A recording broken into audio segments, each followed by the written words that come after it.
দেখুন, সালাতের মধ্যে যদি কারোর বায়ুর প্রেসার চলে আসে, অবশ্যই তিনি সেটা ধরে রেখে সালাত আদায় করবেন, এতে কোনো অসুবিধা নাই। কিন্তু সালাতের আগে, ধরেন সালাতের বাকি আছে আরো 10 মিনিট, আর সময়টা হলো কনকনে শীতের সময়, আপনার বায়ুর প্রেসার আসছে, তখন যদি আপনি চাপাচাপি করে ধরে রাখেন যে 10 মিনিট আমি যদি পার করতে পারি, সাথে আর 5-7 মিনিট যোগ করলে এই 15-20 মিনিট একটু সহ্য করতে পারলে আমার আর ঠান্ডা পানি দিয়ে উজুটা করা লাগে না, এই চিন্তা থেকে যদি আপনি চাপাচাপি করে আটকায় রাখেন, তাহলে সেটা কিন্তু গর্হিত কাজ, সেটা কিন্তু ভুল, অন্যায় কাজ। কারণ আপনার এই চাপাচাপি করে আটকায় রেখে যদি নামাজ পড়েন, নামাজে মনোযোগ থাকবে থাকবে না।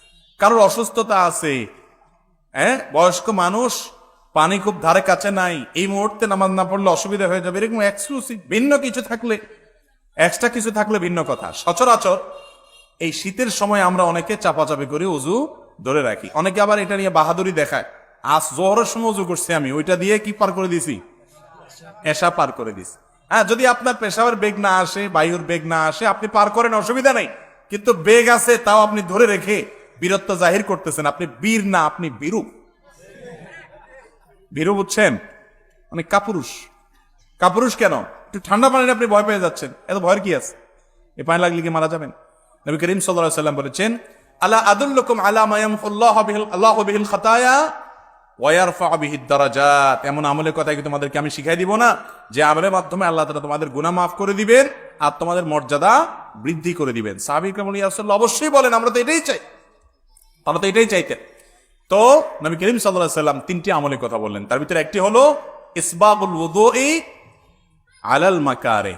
কষ্ট হয়, অজু করতে মন চায় না, তারপরে আপনি সাহস করে অজু করলেন, এই আমলটার মাধ্যমে আল্লাহ গুনাহ মাফ করেন, মর্যাদা বৃদ্ধি করেন। এই জন্য নামাজের মধ্যে বায়ুর বেগ বেশি আসলে আপনি অবশ্যই ইবাদতে লিপ্ত আছেন, সেজন্য চাপাচাপি করে ধরে রাখতে পারেন।